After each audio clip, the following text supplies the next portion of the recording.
예, 여러분 안녕하십니까? 저는 오늘 강연을 맡은 전진성입니다. 저는 부산교대에서 역사를 강의하고 있습니다. 저희 전공은 독일 지성사입니다. 지성사는 역사의 위대한 사건이라든가 위대한 인물들을 다루기보다는 주로 사상의 역사를 다루는 분야입니다. 오늘 주제도 주로 사상과 문화 부분을 다루게 될 것 같습니다. 오늘 강의는 혐오가 인류 문명 사회에 뿌리 깊게 내재되어 있다는 하나의 사례를 보여드리고자 합니다. 많이 알려진 사례이죠. 독일 나치의 유대인 학살입니다.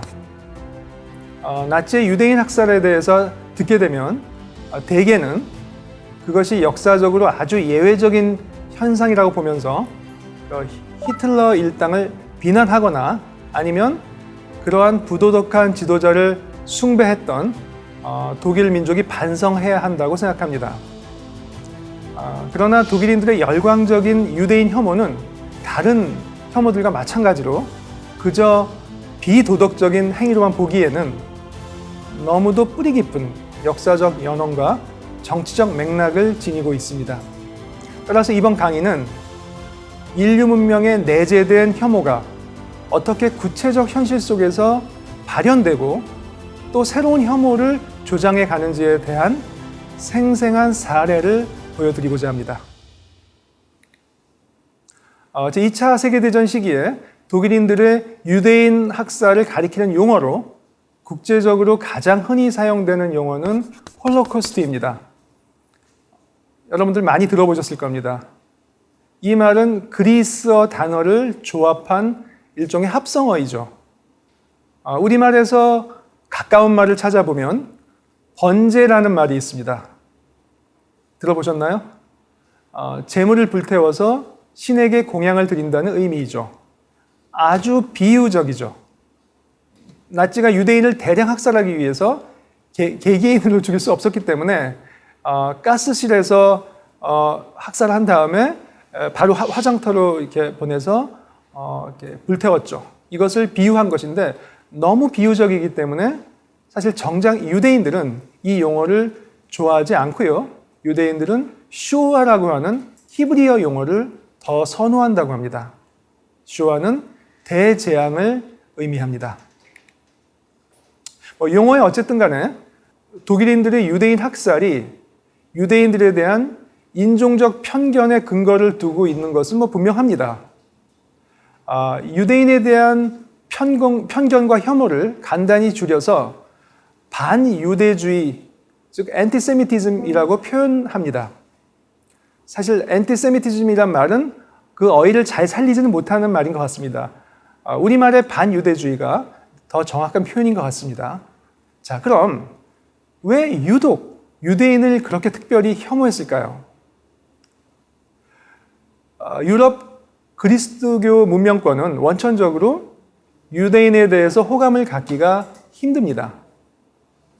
그리스도교도의 입장에서 볼 때 유대인이야말로 예수님을 배신하여 십자가에 못 박혀 돌아가시게 한 장본인들 아닙니까? 물론 예수님도 유대인 아니니까 이렇게 얘기할 수도 있지만 예수님은 신의 아들이니까 특정 민족에 속한다고 볼 수는 없겠죠. 그리스도교적으로. 자, 이렇기 때문에 이 종교적인 적대감이 아주 강하고요. 그런데 이렇게 유대인에 대한 이런 종교적 적대감보다 좀 더 실제적인 이유도 있습니다. 유대인이 너무 눈에 잘 띄는 이방인 내지는 이교도였다는 점입니다. 잘 아시겠지만 유대인은 선민의식이 굉장히 강하고 그리스도교가 아닌 유대교를 바탕으로 종족적 정체성을 유지해왔기 때문에 유럽에 살면서도 유럽 현지인들과 섞이지 못하고 자신들끼리 따로 모여 살았죠. 즉 너무 가까우면서도 너무 먼 존재였죠.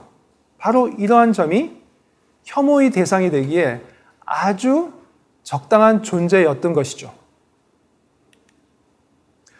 유럽의 역사를 보면 서남부의 스페인에서 동북부의 러시아까지 전 유럽에 걸쳐서 유대인에 대한 주기적인 학살이 자행됩니다.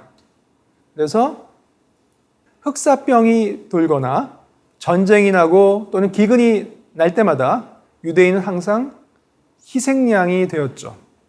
그러나 이 같은 전통적인 유대인 혐오는 종교적 편견이나 이방인에 대한 차별이지 인종주의적 편견은 아닙니다.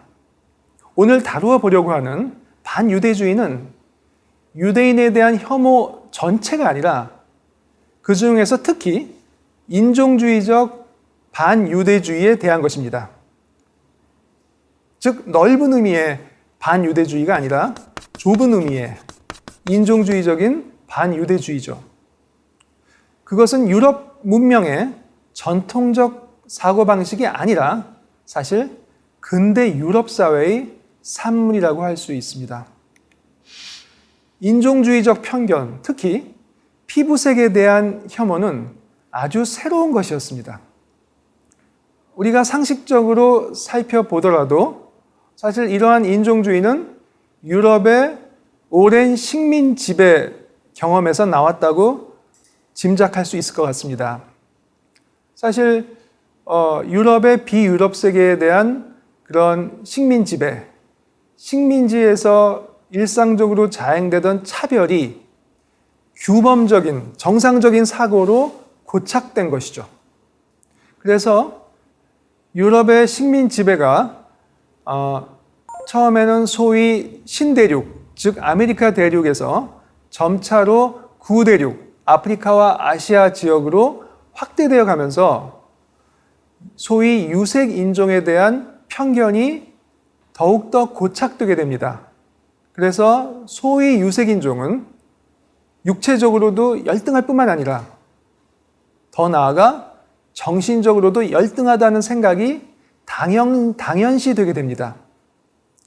그래서 인간 간의 등급을 나누고 그 등급에 따라 차별하는 것이 정당하다고 생각하게 되는 것입니다. 우리가 영어의 인종이란 말, 즉 race라는 말은 스페인어 라자에서 연원했습니다. 스페인은 포르투갈과 더불어 식민지배에 맨 처음 나선 그런 국가이죠. 그래서 스페인어 라자는 동물의 혈통이나 품종을 가리키는 말이었다고 합니다. 아주 놀랍죠? 인간을 이처럼 동물을 나누는 기준으로 분류하는 것은 근대 유럽의 아주 새로운 발상으로 근대 과학에 의해서 정당화됩니다. 그래서 인종은 자연적으로 존재한다기보다는 과학적 발명품이라고 볼 수 있습니다. 우리 교과서에도 나오는 그 스웨덴의 자연학자 린네가 있습니다. 이분이 만들어낸 소위 분류학이라는 것이 사실 인종을 과학적으로 정당화하는 대표적인 사례라고 할 수 있습니다. 이분이 1735년에 자연의 책이라는 아주 어마어마한 책을 썼습니다. 그래서 자연의 식물, 동물 전체를 분류를 했죠. 그래서 모든 자연계의 사물을 속명과 종명으로 분류하고 배치했습니다. 그런데 이 책에서 주목할 점은요, 놀랍게도 인간과 동물을 동일한 방식으로 분류했다는 것입니다. 그 이전에는 없던 방식이죠. 어떻게 인간을 동물과 같이 분류했겠습니까? 그러나 이 책에서 거의 최초로 그렇게 분류했다는 것입니다. 그리고 인간 분류의 기준이 바로 무엇보다도 피부색이었다는 것입니다. 우리 인간 호모사피엔스, 호모는 속이고 사피엔스는 종이죠. 이 호모사피엔스는 더 넓게는 이른바 영장류에 속하고요. 더 좁게는 네 부류로 나누어집니다.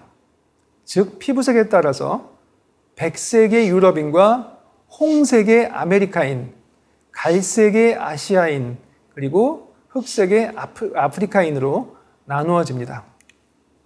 이 어마어마한 책, 자연의 책에는 인류의 닮은 점보다는 차이를 부각시킵니다. 우리가 현재 생각하는 인류 공영, 세계 시민 이런 생각은 조금도 찾아볼 수가 없지요. 오히려 인간을 마치 자연적 사물을 다루듯이 과학적 대상으로 삼습니다. 여기서 소위 유색인종은 백인종과 달리 분류되죠. 즉 유색인종은 조금 다르긴 하지만 사실은 유럽 백인종과 크게 다를 바 없는 그런 친근한 이웃이 아니라 낯선 타자로서 표현되는 것입니다. 즉, 자연의 체계는 자연을 길들인다는 관점에서 유색인종을 다루었던 것입니다. 물론 이 책이 나온 것은 18세기입니다. 아직 인종주의라는 건 없었습니다. 린네는 인종주의자가 아니었죠. 그러나 19세기에 들어서서 과학이 더욱 발전하게 되자 이제 과학은 노골적인 인종주의의 색채를 띠게 됩니다. 그래서 아주 악명 높은 과학이죠. 소위 우생학이라는 것이 등장하게 됩니다. 들어보셨을 겁니다. 인간을 유전학적으로 개량할 수 있다는 것이죠. 과학의 힘으로. 정말 거만한 생각이죠. 이 용어의 창시자가 프랜시스 걸턴이라는 사람인데요. 이 사람은 인간의 두개골을 측량해서 일정한 수치를 얻고요. 그것을 통해서 인간의 지능과 그리고 계급과 그리고 인종을 설명하려고 했습니다. 놀라운 생각인데요. 두개골을 통해서 이 거리에서 떠도는 빈민, 그리고 범죄자, 그리고 무엇보다 유대인을 식별해낼 수 있다고 믿었던 것입니다. 정말 우생학은 과학의 끝없는 만용을 보여주는 아주 대표적인 사례이지요. 소위 계급적 편견, 즉 못 사는 사람들에 대한 멸시와 편견, 그리고 유색인종에 대한 인종적 편견을 과학의 논리로 정당화했던 것이죠.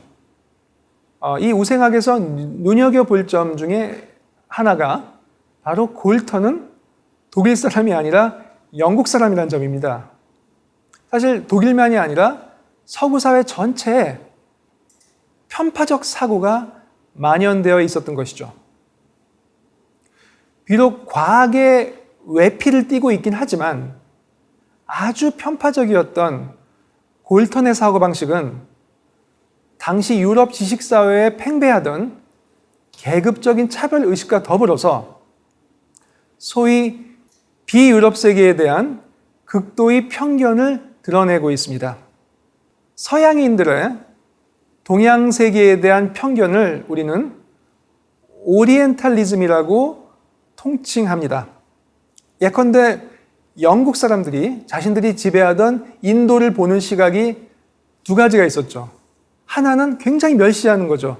뭔가 시커먼 사람들, 그리고 손으로 밥을 먹으면서 그 손을 가지고 화장실에 가서 쓰는 이런 아주 야만적인 인간들이라고 하는 아주 멸시하는 이미지 하나. 근데 그와는 또 정반대로 인도 사람들은 뭔가 신비해.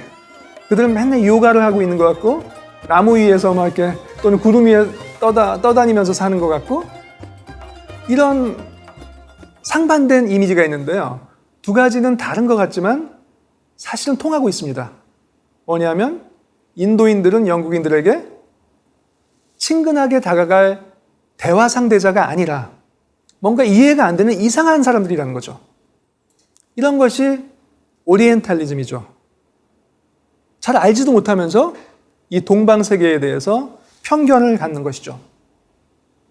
오리엔탈리즘이라는 편견 가득한 관념을 좀 더 피부에 와닿게 감각적으로 정당화해 준 것이 바로 미학과 미술사라는 분야입니다. 전혀 이런 문제와는 상관없는 순수한 분과처럼 보이죠. 독일의 아주 유명한 미술사가 빈켈만이라는 사람이 있습니다. 이 사람은 그냥 그저 독일의 미술사가 아니라 사실 미술사라는 분야를 개척한 사람이죠. 그 이전까지는 기껏해야 미술가들의 전기를 서술할 정도였지만 그런 미술가 개개인이 아니라 이 미술의 양식적 변화를 역사적으로 연구한 아주 걸출한 학자인데요. 그런데 이분이 무엇보다 고대 그리스의 조각을 이상화했습니다. 하얀 대리석을 통해서 백인종의 아름다운 얼굴과 인체를 표현한 고대 그리스의 조각품이야말로 예술의 영원한 이상이라는 것입니다. 그래서 이런 말까지 합니다. 중국인과 여타 외딴 민족들의 납작하게 내려앉은 코는 하나의 탈구이다. 왜냐하면 그것은 신체의 나머지 골격을 이루는 형식의 통일성을 저해하기 때문이다. 아주 기막힌 망언이에요. 그리고 사실에도 부합하지도 않습니다. 원래 고대 그리스 조각에는 알록달록한 색채가 입혀져 있었다고 합니다. 다만 시간이 지나면서 색이 벗겨진 것뿐이죠. 아주 왜곡된 관념인 것이죠. 빈켈만은 독일 사람이었습니다. 그렇지만 인종주의는 독일인들만의 것이 아니고 바다 건너 해외 식민지를 지녔던 유럽 제국주의 열강들에게 일반적인 현상이었습니다. 유럽의 열강들은 바다 건너서 팽창해 가면서 식민지를 효율적으로 건설하고 관리하기 위해서 다양한 관념과 기술 그리고 행동 방식을 창출해 갑니다. 이를 통칭해서 한마디로 식민주의라고 합니다. 그래서 우리는 이 강연의 첫 번째 명제에 도달합니다. 인종주의는 근대 유럽의 식민주의에서 비롯된 산물이다. 첫 번째 명제입니다. 빈켈만의 사례에서 보여지듯이 독일인들은 분명 유럽 인종주의의 성장에 한 몫을 담당했지만 사실 영국이나 프랑스처럼 제국주의 열강들에 비해서는 상대적으로 인종주의가 약했던 편입니다. 왜냐하면 독일은 19세기 후반 1871년 가서야 처음으로 통일된 민족 국가를 이루거든요. 독일은 적어도 식민지 침탈이라는 점에서는 나머지 열강들에 비해서 뒤처져 있었죠. 또한 정치인들의 자세도 그렇게 식민화에 열을 내지 않았습니다. 심지어 아프리카 식민지들에서는 아예 독일어를 가르치지도 않았다고 합니다. 그러니까 제대로 식민화할 의지가 부족했던 것이죠. 그래서 이런 열강들이 보기에 독일은 국제 경험이 없는 소위 유럽 촌놈, 아니면 독일이 뒤늦게 나서면서 아프리카 케냐 일대를 차지했는데요. 그거를 비꼬면서 킬리만자로 사는 독일에서 가장 높은 산 이러면서 비꼬았죠. 이럴 정도로 사실 해외에 나가서 비유럽 인종들을 접할 기회가 매우 적었었습니다. 그래서 영국과 프랑스 같은 열강들에 비해서 식민주의가 사회 문화 깊숙이 뿌리내리지 못했던 편입니다. 그런데 이러한 기조가 급변하게 됩니다. 젊은 야심가였던 빌헬름 2세가 1888년에 황제로 즉위하면서 모든 게 바뀌죠.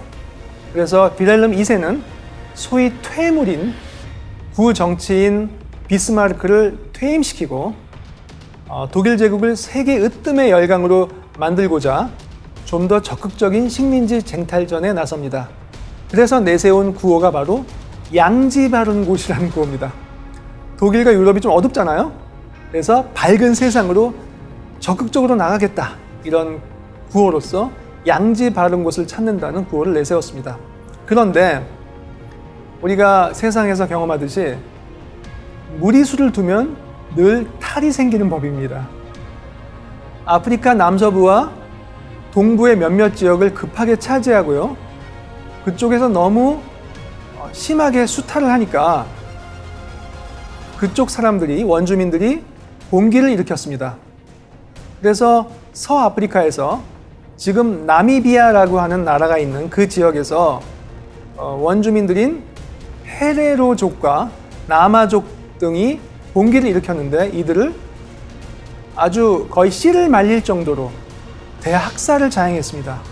그래서 일부 역사가들은 나중에 나치의 대학살의 전조가 이미 이 아프리카 식민지에서의 학살에 보인다고 해석하기도 합니다.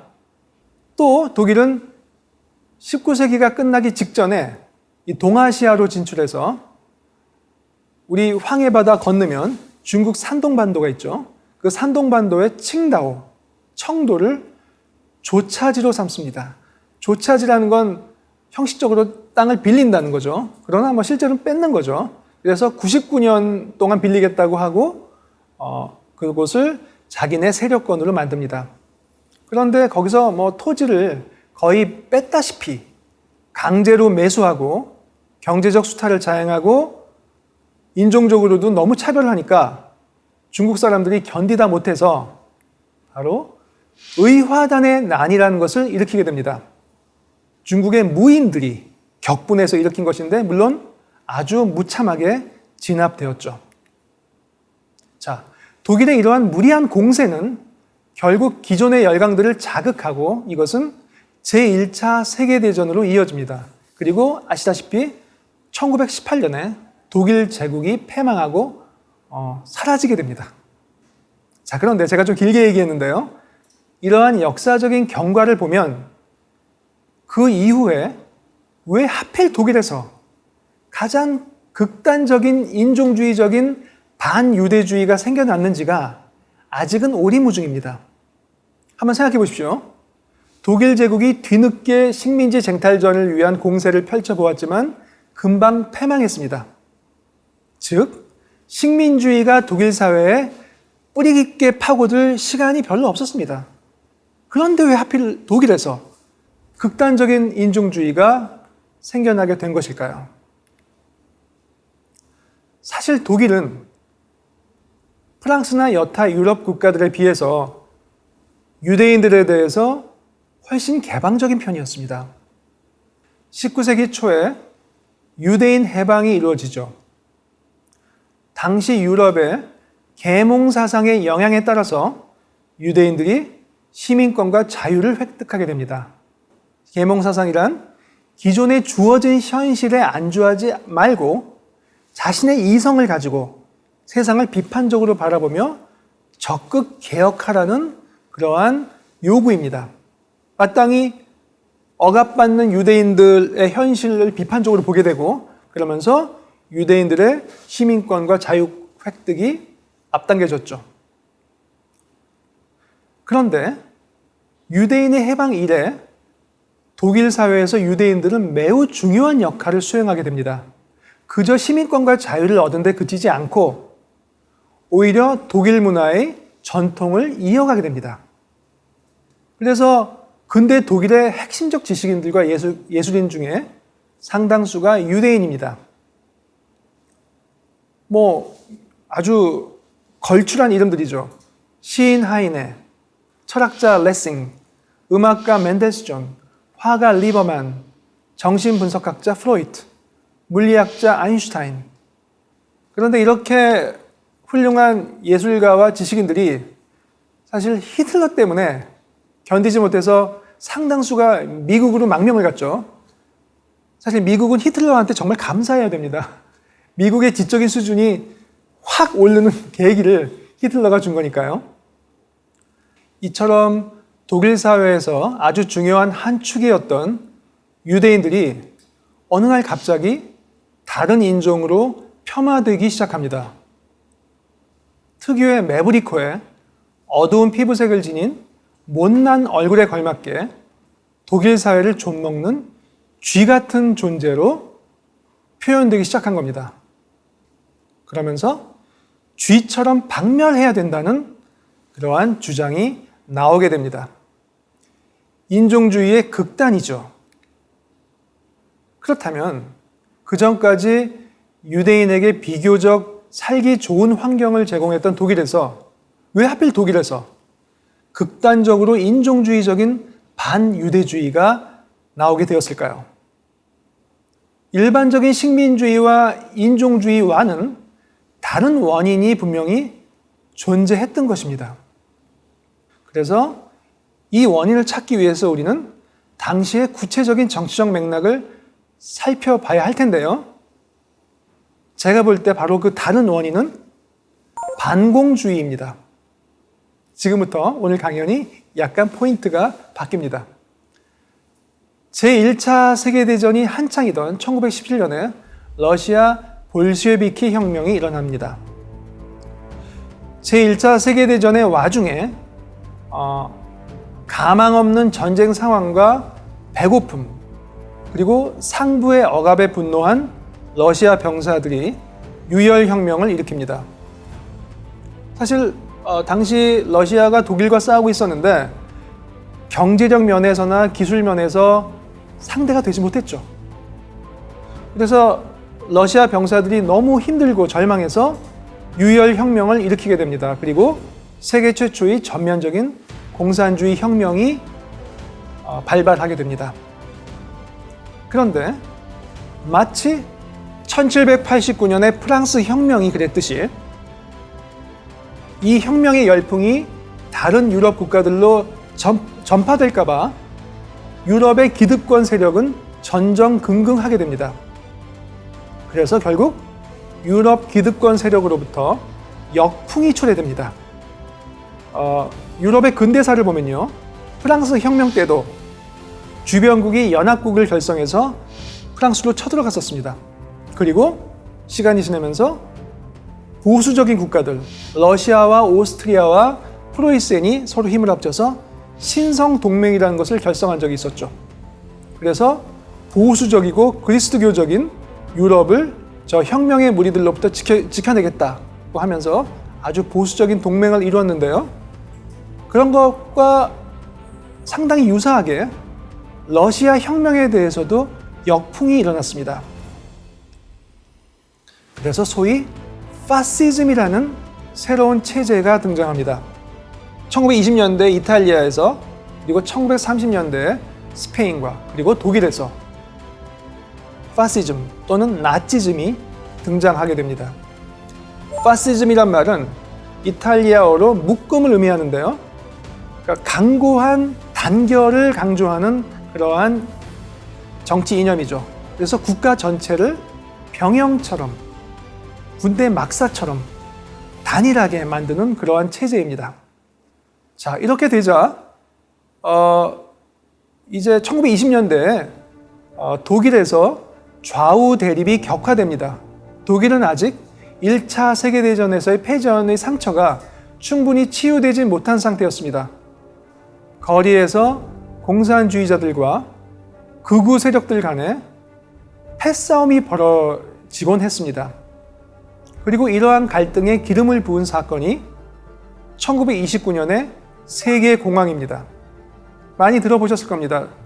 1929년 뉴욕 주식시장이 주가 대폭락을 했죠. 그리고 그걸 계기로 전 세계로 공황이 확산되었습니다. 당시 독일은 전쟁 배상금에 허덕이고 있었고 그나마 약간 회복되는 듯 했는데 이제 이 공황의 직격탄을 맞아서 자본주의 체제 자체가 무너질 듯한 상황에 봉착했습니다. 그래서 독일 기득권층이 위기의식을 느꼈죠. 그들은 그렇게 생각했습니다. 공산당 세상에 사느니 차라리 나치당을 지지하겠다. 그래서 신생 정당인 나치당이 급속한 지지세를 획득하게 됩니다. 여러분, 나치가 무슨 의미인 줄 아십니까? 나치는 민족사회주의입니다. 독일어로 나시오날 조시알리스무스인데요. 영어로 내셔널 소셜리즘이죠. 그래서 나치, 중간 말을 빼서 우리가 이제 나치라고 부르는데 민족사회주의, 즉 소련식의 좌파사회주의가 아니라 우파사회주의를 의미합니다. 나치는 스스로를 소련 공산 세력으로부터 유럽을 지키는 십자군으로 정당화했습니다. 실제로 소련을 침공했고요. 그래서 스탈린과 히틀러 간에 한판 승부가 벌어지죠. 여러분들이 잘 아시겠지만 스탈린이 결국 승리하게 되죠. 이러한 와중에 민족 공동체의 단결을 꾀하고자 유대인을 희생양으로 삼게 된 것입니다. 자, 그런데 우리 강연의 기본적인 질문이죠. 왜 하필 유대인을 희생양으로 삼았을까요? 독일 사회에서 유대인에 대한 상반된 두 이미지가 존재했었습니다. 먼저 유대인은 독일인의 돈을 빼앗아 자신들의 재산을 불리는 수전노, 악덕 기업가의 이미지가 있었습니다. 그럴듯한 증거도 있었죠. 바로 영국의 로스차일드 가문입니다. 원래는 독일 유대계 가문이죠. 그런데 독일에서 영국으로 건너가서 영국이 나폴레옹과의 전쟁을 할 때부터 전쟁이 날 때마다 영국 정부의 자금줄 역할을 했고, 그래서 영국 발전에도 도움을 주고 자신의 회사도 엄청 키웠죠. 1차 세계대전 때 독일의 적국인 영국을 도왔기 때문에 이 로스차일드 가문은 유대인과 앵글로색슨 세력의 결탁으로 비춰졌습니다. 자, 이와 같은 악덕 자본가의 이미지와는 정반대의 이미지가 또한 존재했습니다. 유대인은 공산주의자라는 거죠. 너무 상반되죠. 아무래도 유대인들은 사회의 비주류였기 때문에 정치적으로 급진화되기가 쉬웠습니다. 그래서 기라성 같은 유대인 공산주의자들이 존재했죠.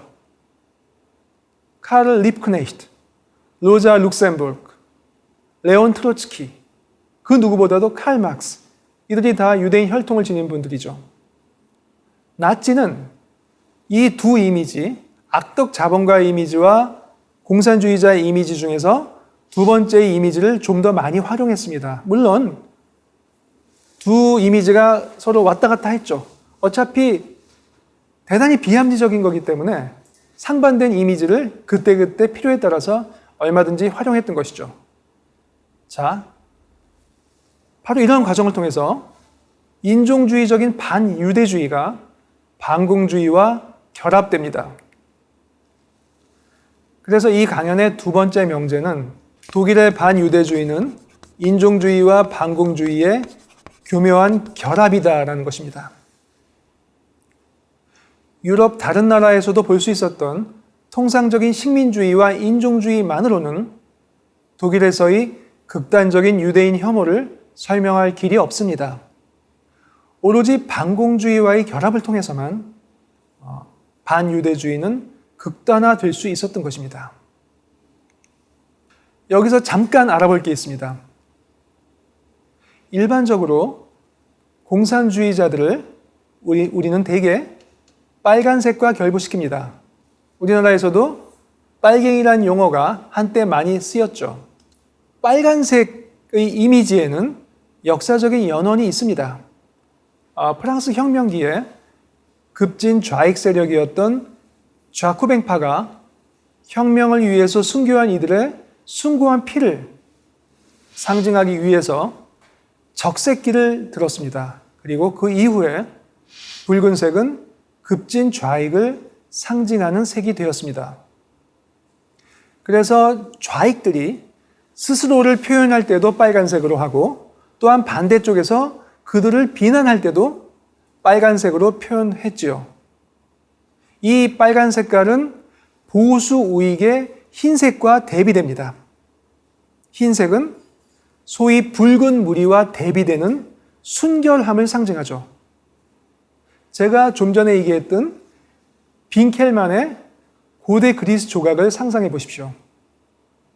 빈켈만에게 있어서 하얀색은 고귀함, 문화적 전통, 보수주의 이런 것을 상징했던 것이죠. 이러한 색채의 문제와 관련해서 독일 나치의 반유대주의에서 눈여겨볼 대목은 사실 혐오란 아무리 과하게 외피를 쓰거나 그럴듯한 정치적 명분을 내세우더라도 지극히 감정적인 거기 때문에 하나의 혐오는 다른 혐오로 쉽게 이어진다는 겁니다. 유색인종의 어두운 피부색에 대한 혐오가 특정한 정치적 상황에 직면해서 공산당의 빨간색에 대한 혐오와 오버랩 되었다는 것입니다. 독일에서 시작된 유색인종 혐오와 붉은 공산당 무리들에 대한 혐오의 결합은 제2차 세계대전에서 독일이 패망하면서 새로운 단계로 진입합니다. 옛 유럽 열강이 쇠퇴하고 그들의 식민지도 독립해 감에 따라서 인종주의는 자연스럽게 쇠퇴하고 대신 반공주의가 우세하게 됩니다. 물론 옛날 방식의 인종주의와 새로운 반공주의는 연속된 측면이 있습니다. 이미지가 연속되는데요. 즉, 순결치 않은 유색에 대한 혐오가 소위 레드 컴플렉스로 전이 되는 것입니다. 2차 대전이 끝나고 소위 냉전이 시작됩니다. 미국이 먼저 원자폭탄을 개발해서 일본의 히로시마와 나가사키에 투하하고 그 기술이 소련의 비밀리에 넘어가서 핵무기 경쟁이 시작되죠. 핵무기를 쏘면 인류 전체가 절멸될 위험이 있기 때문에 감히 쏘지는 못하고 핵무기 경쟁만 가속화되었죠. 그래서 차가운 신경전이라는 의미에서 냉전이란 용어가 사용됩니다. 그런데 이 냉전을 가장 상징적으로 표현하는 용어가 바로 메카시즘입니다. 1950년 2월에 미국 공화당 상원 의원인 메카시라는 사람이 폭탄적인 연설을 했죠. 미 국무성 안에 205명의 공산주의자가 있다라고 하는 폭탄적인 연설을 한 후에 붉은 세력을 소탕하고자 하는 운동이 전 미국에 파급되고 미국의 우방들, 즉 자유세계 전체로 파급됩니다. 메카시의 연설이 있고 나서 얼마 안 돼서 한국 전쟁을 겪게 되는 대한민국에서 이러한 흐름은 좀 더 극렬화되었죠. 그런데 이러한 메카시즘, 즉 냉전 반공주의의 기본적인 문제점은 자유세계를 지킨다는 명분으로 실제로는 시민들의 자유를 억압한다는 것입니다. 이것은 아주 역설적이죠.